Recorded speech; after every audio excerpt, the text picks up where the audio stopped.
Keir, give me your one-sentence summary of Sinners. In 1932 Mississippi, twin brothers Smoke and Stack return from Chicago to open their own juke joint with a guitar player whose music has mystical power, leading to a battle between blues and folk music and the living and the dead. Now, Keir, that's a great summary. Now I have to ask, did you like the movie itself?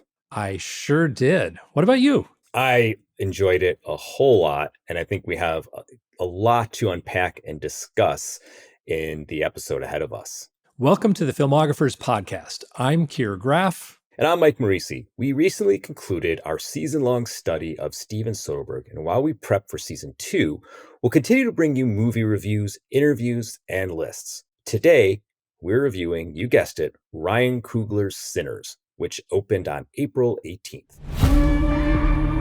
We've been gone a long time. We back now.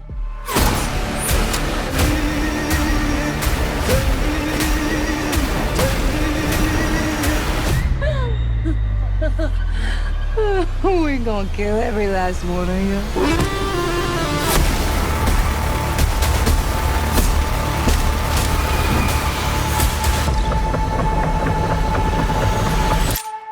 Love you.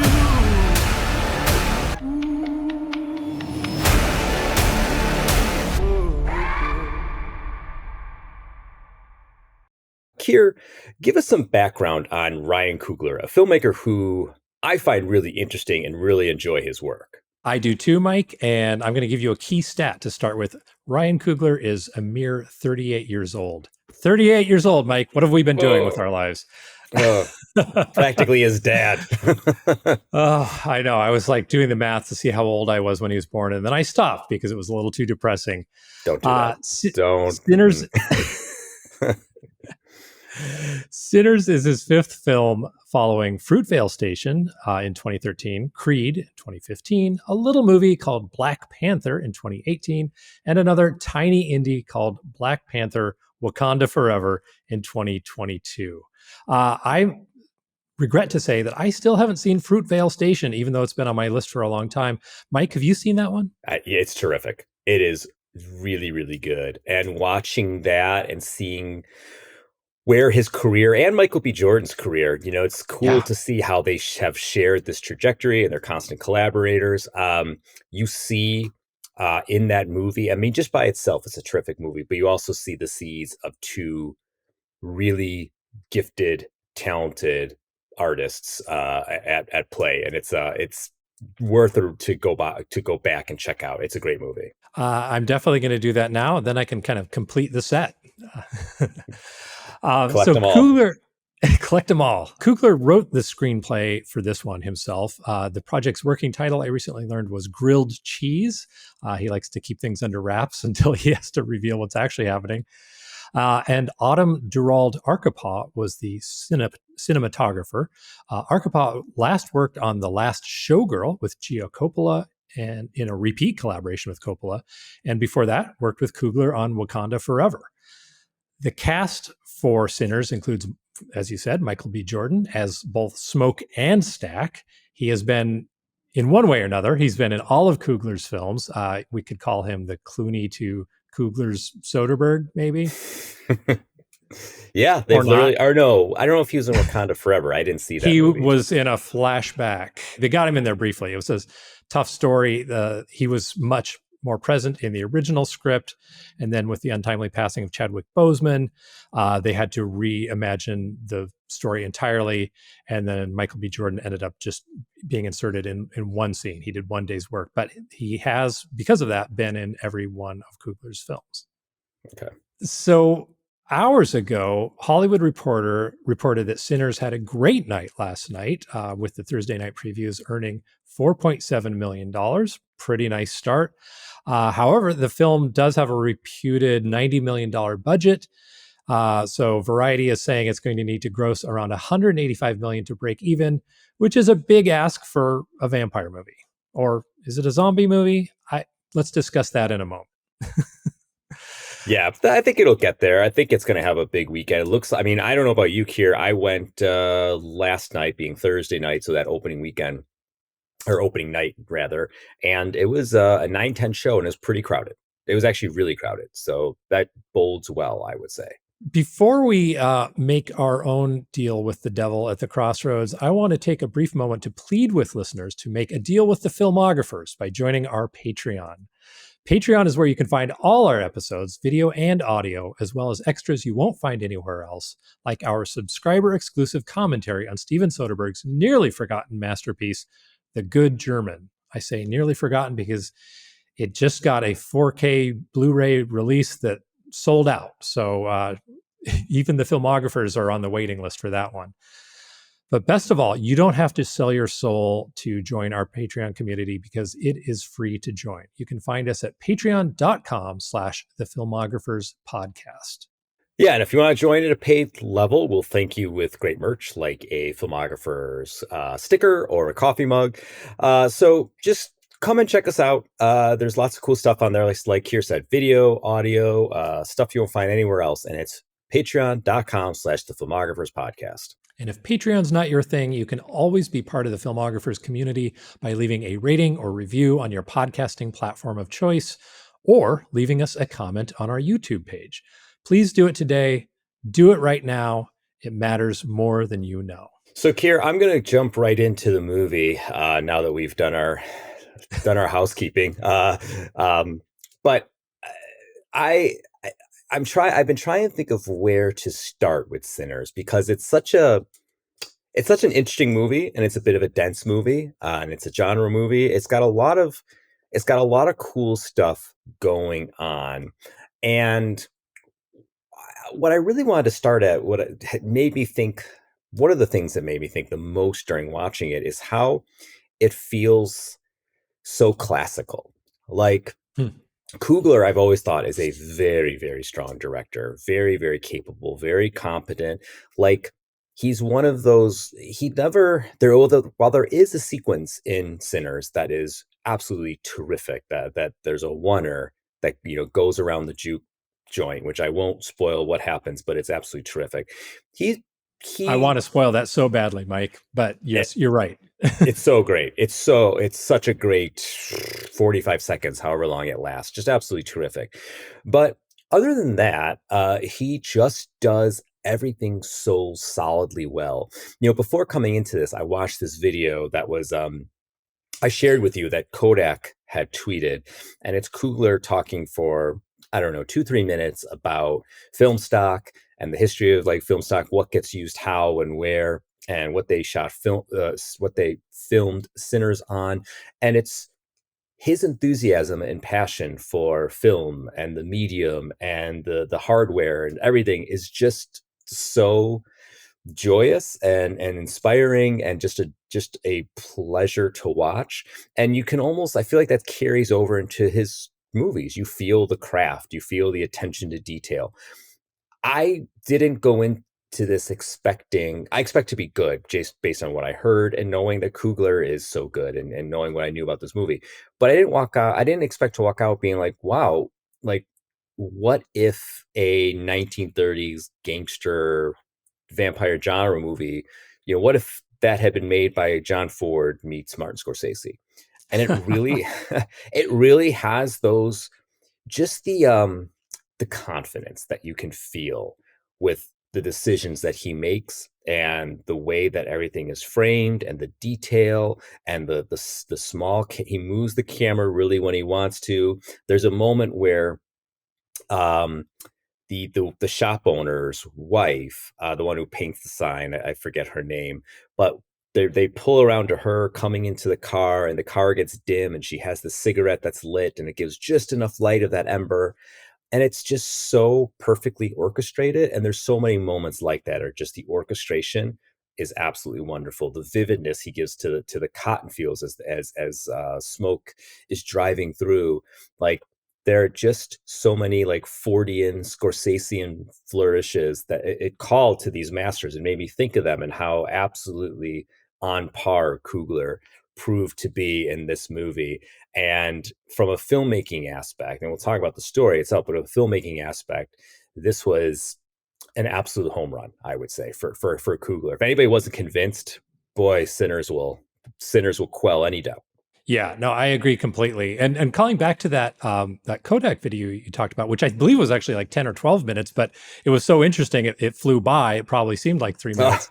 Oh, One gosh, of the wow. things that sort of startled me in that was he talked about, I mean, he talks about all the different ways the film would be available for viewing in different formats, but also even in if you were viewing on IMAX, he said that it's gonna be in both widescreen and then certain scenes it was going to expand to fill that IMAX screen. And I was dubious. I thought like that seems kind of gimmicky. I think it's going to be distracting. Well, I saw it on an IMAX screen. Um, I use air quotes for IMAX because it's one of those suburban IMAX theaters that's not true. It's not staggering IMAX, but whatever. Nice big screen. And I was aware of what he was doing. The early sequences, riding through the cotton fields, as you're talking about, establishing Clarksville and the town that these characters are coming back to. It had that classic look because it was widescreen, and he's using the frame beautifully. But then during some of the action sequences or the vampire battles and stuff, suddenly he's using that whole giant screen, and I have to say, I never once noticed the transition to it, only when it went back. And I found it interesting. I thought it enhanced the viewing. It made the colorful modern action sequences totally immersive, but it supported that classic feel. And the set decoration, the set design was just unparalleled. The sharecroppers shacks, as they're showing people picking cotton in the fields and then lugging these big sacks back and throwing them on a porch, and this town is just like flecked with like little bits of windblown cotton everywhere. I just thought it felt studied. It felt like they must have looked at old photographs to really replicate the look. It didn't have that, you know, kind of color purple feeling of like poverty that's almost too pretty or something like that. Mhm. It just felt real. It felt lived in. The set design of these shacks these people lived in, it's kind of heartbreakingly accurate feeling. Um, I was stunned just looking at it. And what's so interesting is you watch the first half of the movie, almost first 40% of the movie, and you're in a historical drama, character driven. You're learning all the stuff about these characters, and then you forget you're actually in your seat to watch a horror film. Yeah. Yeah, it's a pretty amazing trick that he plays, and not in a bad way, but like he manages to captivate you without even getting to what's ostensibly the captivating part of the movie.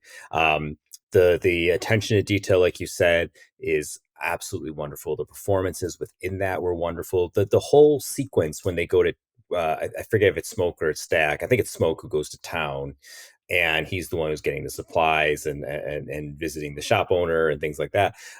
It reminded me of there's a sequence early in Killers of the Flower Moon. It reminded me exactly of that, and looked and played every bit as well as Killers of the Flower Moon. And that's saying something. That's saying a lot. Like Coogler, I think, elevates himself to a whole new echelon, and I think it's unfortunate. And this is the thing that I will say, and I've seen this in reviews, and maybe this is like hot take city here, where we're entering again, Keir. Go I think for it. Hot takes. well, this is what I say. I think it's unfortunate that he's being compared to Jordan Peele. And I don't mean that as a diss at all, because I think Jordan Peele is fantastic. But Jordan Peele is like doing his like Twilight Zone, Ray Bradbury horror, genre stuff that he's doing.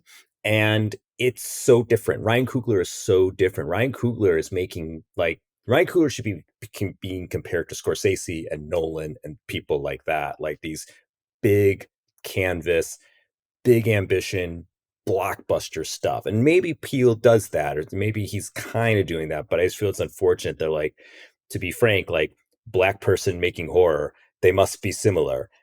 I don't find them similar at all. I think like Coogler after the Black Panthers and after the Creeds and now this is entering like that like Spielberg kind of stratosphere of like this is big muscular genre blockbuster fare that like he's at that level, and I think that he should be kind of starting to get mentioned in the same sentences as those guys. I wanted to bust out my announcer voice and go, hot take. But I don't think that's a hot take at all. I think that's very well reasoned. And I think you're right. I think it's just an example of sometimes media and press being a little lazy. Talented young black director.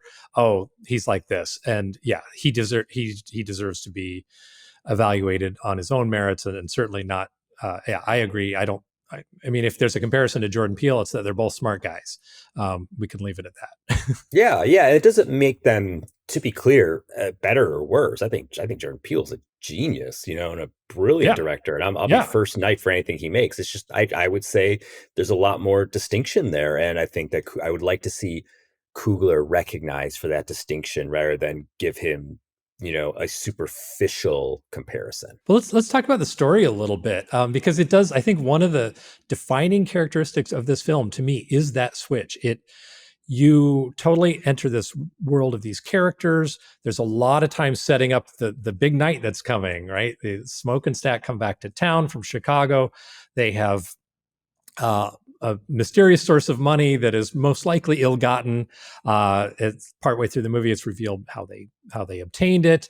Their plan is they buy a warehouse from a racist white guy, and they're going to start their own juke joint, and they're going to start that night. I mean, it's maybe a little stretching credulity to have it all take place quite that quickly, but it certainly adds dramatic momentum.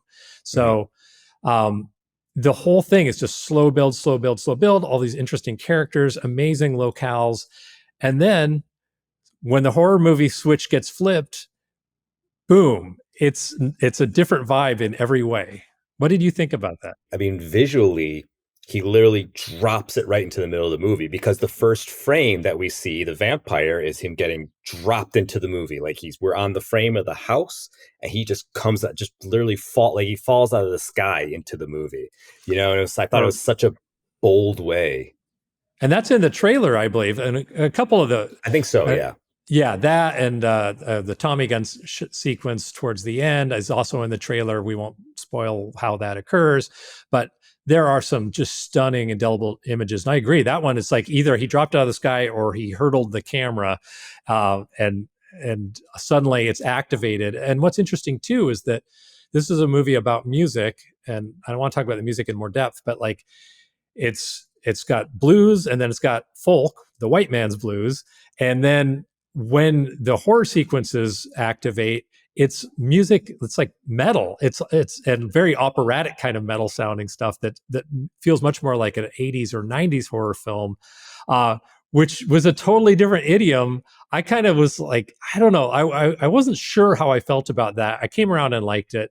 My wife Mariah loved it completely, thought it was awesome. But it was really interesting that it was like they really used music in a very thoughtful, intentional way to signal different passages in the movie. Yeah, it's pretty wild that he made that choice. But I also like, this is where I go back to the blockbusterness of it. That's just like this pumping metal, like just big. Like you can feel him pushing to make Sinners as big and as meaty and as grand as possible, and he's just cranking everything up. And that's what blockbuster filmmakers do. And that's down to like his decision to make it into IMAX and to different formats and shooting with two different cameras and like opening it up wide to in various formats when that's available. Like you see him, the passion and like the enthusiasm, like he's just throwing the kitchen sink. Now, it makes for a little bit of a messy movie. There is a little bit of messiness too that maybe he bites off a little more than he can chew, and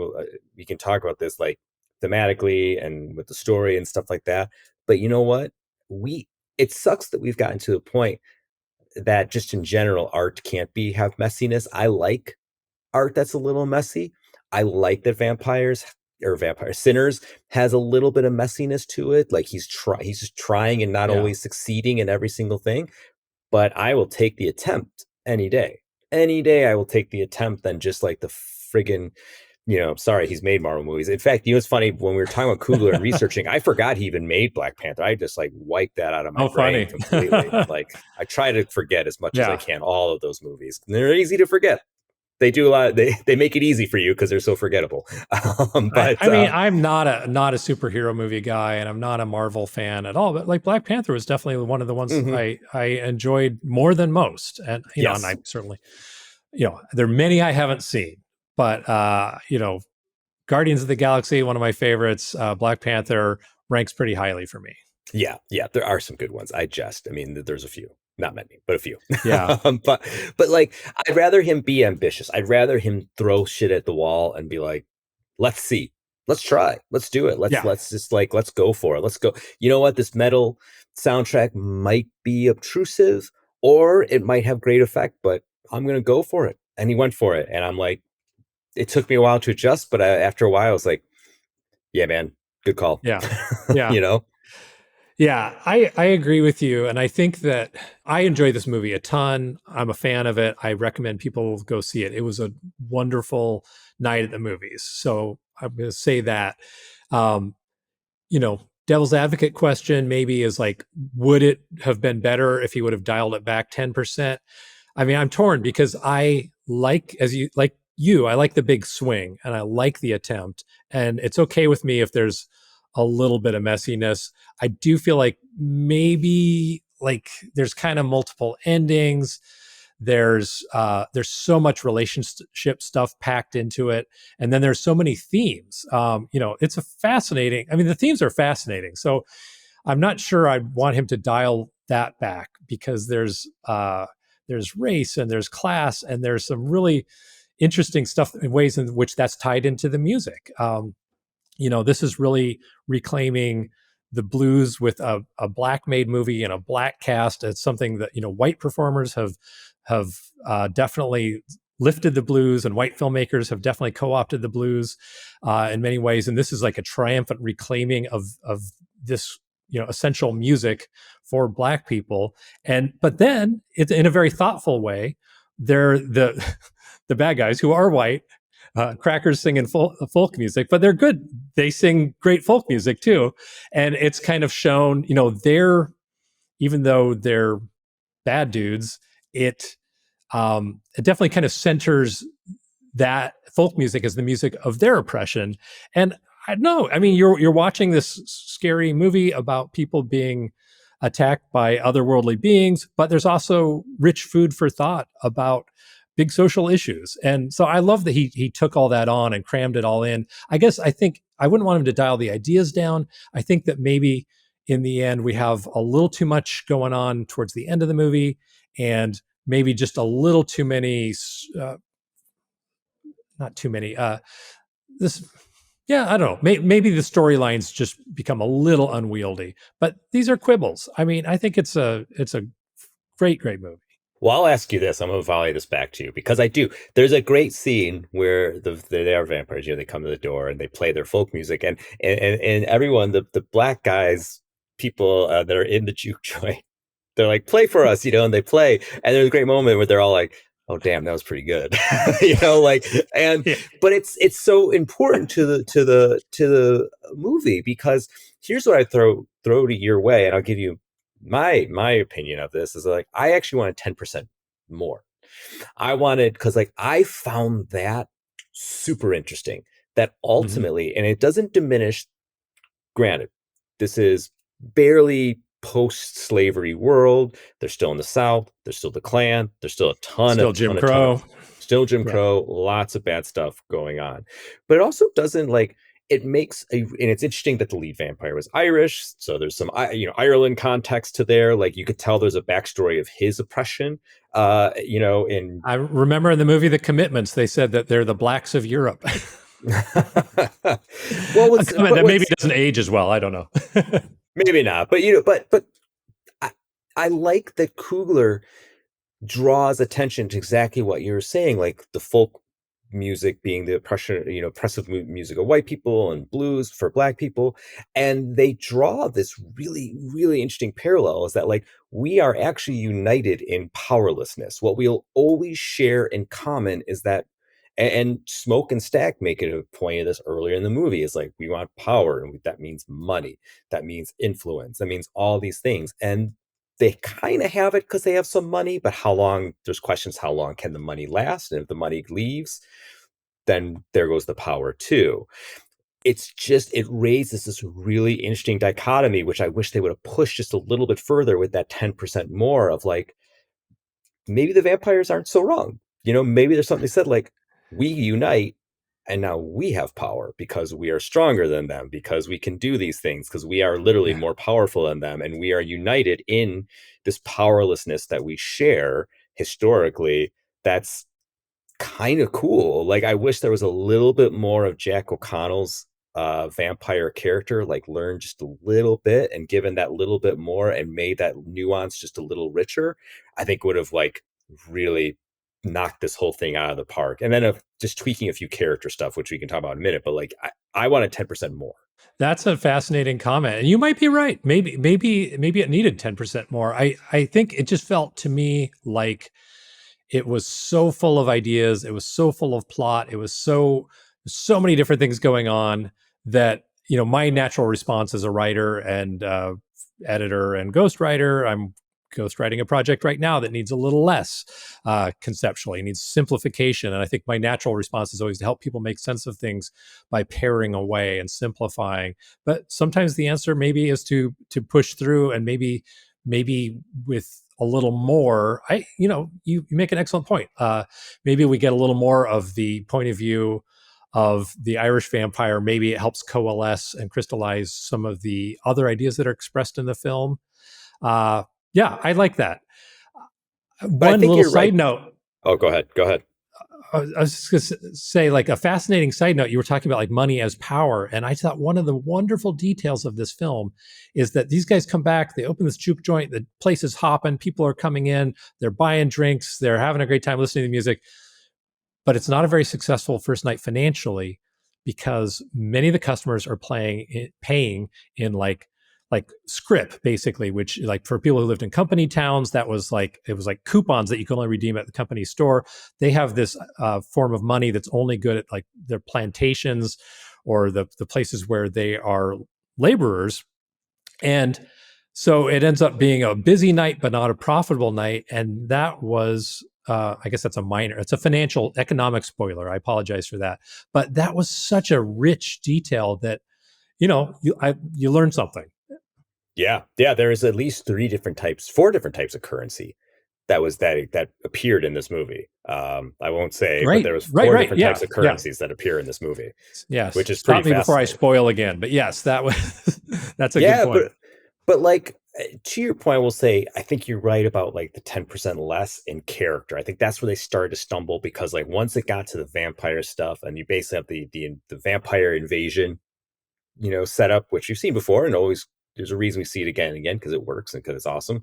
But like, you just there was a little bit of like, characters just got to kind of do this thing to get us to the next thing, and that's where I felt like you needed to like the script needed to figure that out a little bit better. Like the getting the vampires, the showdown, what precipitated that, I was a little frustrated by. Thought it was a little kind of weak.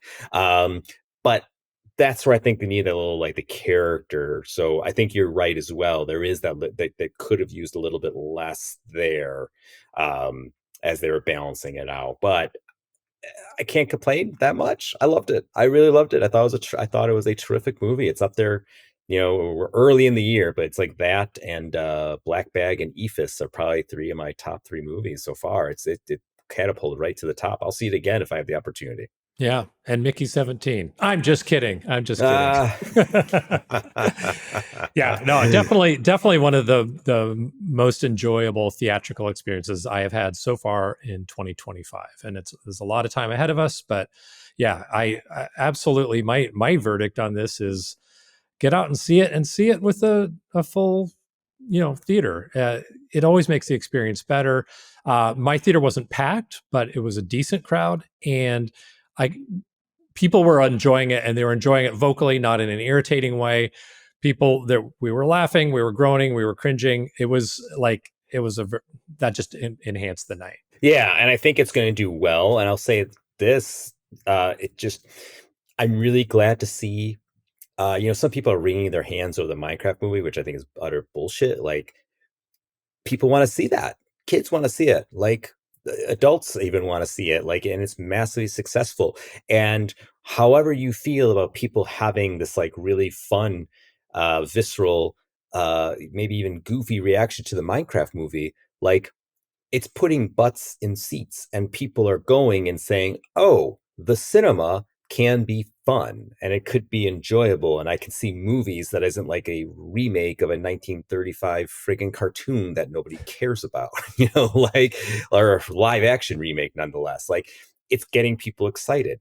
Sinners is a movie from a unique voice, and it's a big, just bold vision, genre, like, that makes people excited. So like, you have Minecraft, then you go to Sinners, and you look at these two movies, and if Sinner performs the way that we're saying it's forecast to perform really well, I feel like that's a really, really good place for movie theaters to be in, is to look at those movies and being like, this is the path. This is the way. This is so exciting to see these movies back to back be this successful and be these type. Yes, Minecraft's based on a video game, whatever. The video game has no narrative. It doesn't matter. Like, this to me is very exciting and promising. Hey, if I can take 2 minutes to build on your comments about the Minecraft movie. So I almost did a car review of this, but I was with my wife and daughter, and I would have been too embarrassing. I saw the Minecraft movie last weekend with our 20-year-old daughter and my wife. And this is a kid has been playing Minecraft, as she observed, since before some of the people in the theater were born. We all went thinking like, oh, it'll be kind of a hoot. It might be so bad it's good. It'll just be a fun family night out. We all enjoyed it a lot. As you say, yes, it's based on a video game, but it's a video game with no plot. So they had to create a story. They created a story that, like, the best movies for kids, works on one level for adults, works another level for the youngsters. It was pitched to 11 the entire time, and yes, at some point Jack Black got a little grating to me. However, one of the things that made that movie so fun, it was a sold out screening, and there were kids that were losing their freaking minds. They were so happy. They were wearing, there were some tweens sitting near us. They were wearing pajamas. They had a big calamity when they spilled their soda on their seats. They like, whatever. There's a moment in the movie, it's apparently a viral moment now, when the chicken writer appears on the screen and everybody loses their mind and they're waiting for it. But you know what? It's Rocky Horror for, Zillennials or whatever it is. It was a gas. We were laughing and enjoying the audience as much as we were enjoying the film. When the movie was over, lots of people stayed during the credits, and these tweens to our left, these 5 girls, like, they stood up and like kind of counted, like daring each other. They counted like 1, 2, 3, and then they all yelled "Chicken Writer!" And then some people in the back of the screen, the theater, screamed back at them, and it was just like, wow, exuberance, fun at the movies. Hollywood should be killing to create this kind of experience again. Yes, more of that, less Snow White. Like, we need to learn this lesson. Like, Christopher Nolan's been trying to teach us this for years. Scorsese, like, we get this idea that these are like, that the Scorseses and the Nolans are like these stodgy, like, ooh, see your raging bulls because they're good for you. Like, yes, that's what Scorsese made at the time, but you know what? The fucking 70s were a different time for cinema. Like, now Nolan's making, big blockbuster entertainment. Like, Scorsese, Killers of the Flower Moon is a difficult movie, but it's still big. It's still a big movie. Like, these are the things that people, I don't know, that just drives the experience. We don't need to go back to like thinking that the cinema needs to be like protected via like making, these movies that, like I said, the Raging Bulls or the Godfathers, or like these Casablancas, or like these like hallmarks of sacred cows of movies. Like, people like these movies. Like, they're responding. Give people what they want to a degree. Lead them into the cinema, and yeah, then you have your other movies peppered between. And when they're 16, 17, they'll discover their own path as well, because they have a relationship with movie theaters. The relationship's not going to start by force feeding them things that they don't want to see. It starts by giving them what they want, making them excited about the theatrical experience, and feeling comfortable going there and feeling like it's a home, the way it's feel like it's been a home for me and a home for you. That is how the magic works. And Well said, Mike. It's my soapbox. I love it. Well said.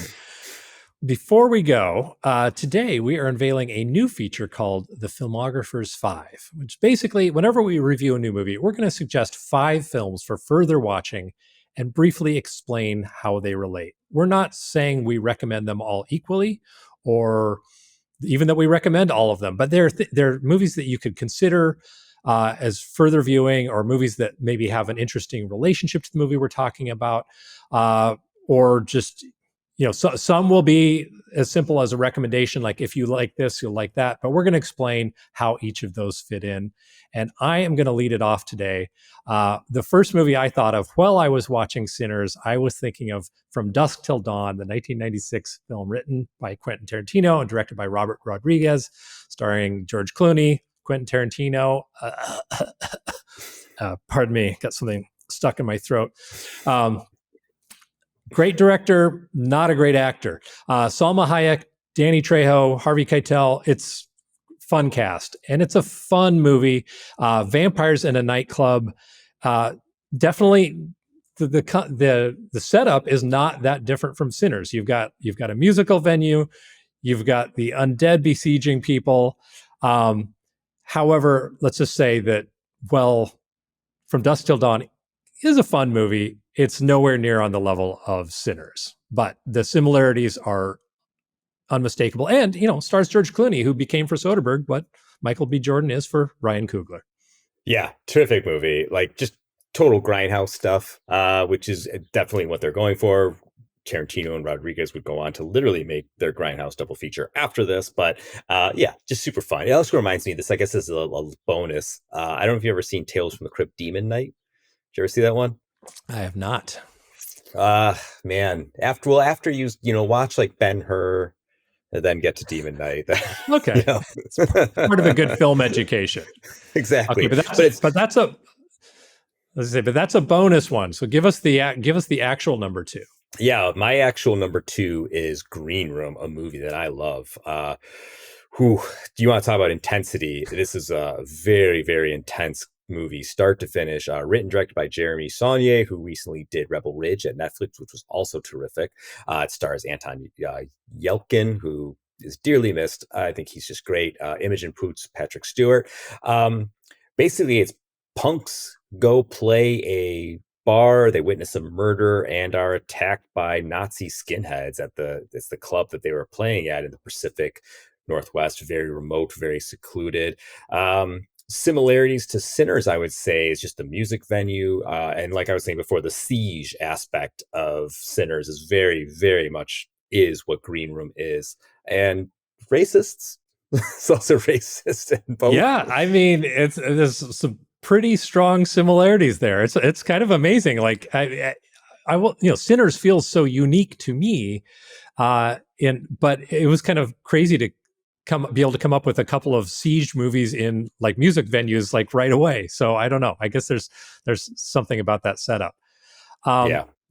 This is tonally a very different movie. I also thought of Ma Rainey's Black Bottom, the 2020 film released on Netflix during the pandemic, is based on August Wilson's play of the same name, adapted by Ruben Santiago Hudson and directed by George C. Wolfe. Stars Viola Davis, Chadwick Boseman, tragically in his last role, Glynn Turman, Coleman Domingo, and Michael Potts. Obviously, there's a Boseman connection in that he was in Black Panther, directed by Ryan Coogler. But it's the music is more the connection here. It's also a tragedy about Black musicians battling racist white music producers who, it's a complex, layered pressure cooker of a play.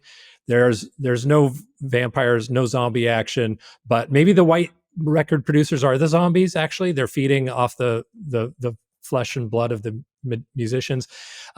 In the end, it ultimately they record a talented Black composer's work using white musicians.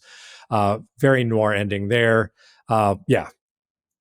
Strong movie, worth seeing.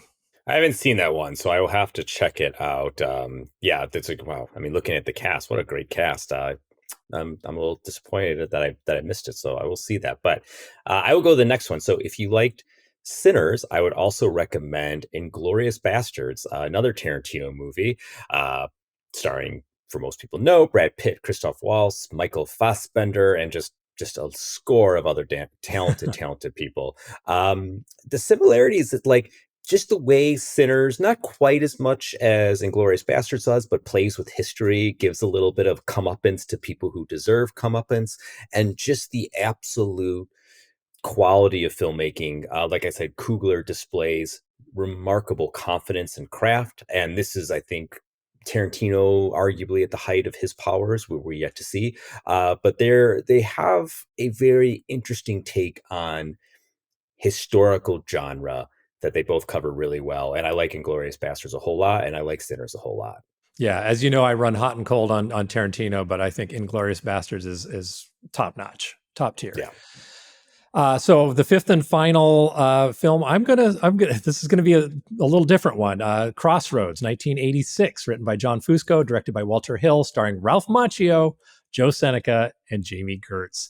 Now, this one is not because it's such an amazing, good film, but I think it's notable because it kind of shows how far we've come, right? Like, even though it's about the classic blues story of selling your soul to the devil at the crossroads, as was typical in the 1980s, it centers a white boy in the story. You know, they give him a black mentor who teaches him life lessons and wisdom. But when it comes down to the showdown between the blues man and the devil's representative in the big musical face-off, it's two white dudes. It's so not a film that I'm a fan of, but it's definitely, you know, you can see it kind of echoing down the decades and maybe informing somehow where we've arrived with Sinners. Just an interesting movie in context. The idea of the blues man who has magical powers or demonic powers is something that it's a story that's been told many times, and that tells it a lot less successfully than Ryan Coogler's Sinners. Yeah, I saw that when I was a kid. I'll tell you that. I vaguely remember it. Very, very vaguely. But while I will check out the other movie you recommended, I probably won't go back to Crossroads. But it does make sense to pick it. It does make sense to put it in that vector. Yeah, no, I was in high school bands when that movie came out, and even then I thought it was completely cringe. The Karate Kid with the Telecaster. I didn't buy it. Wow, cringe. You really have seen Minecraft. Chicken Rider, Mike. Chicken Rider. I don't know it. I got to see the movie. Viewers and listeners, when you see Sinners, be sure to share your thoughts with us. We want to know what you think. You can connect with us on Instagram, Bluesky, or Letterboxd, or just email us at filmographerspodcast@gmail.com. And again, please join our Patreon for free if you'd like. That's where you can find all our episodes and content that you will not find anywhere else. And it's all in one place. We are at patreon.com/the Filmographers Podcast. If Patreon's not your thing, please take a few seconds to support us wherever you're listening by leaving us a rating or review. Or just share this episode with a friend. Email it to them, text it to them, tell them, check this out. Your help is crucial to raising our visibility and helping us find new listeners. Thanks, as always, to Kevin Lau, our producer, Gompson, who composed and played our theme music, and Cosmo Graff, who designed our logo and merch. Thanks for listening to the Filmographers Podcast. We'll be back soon.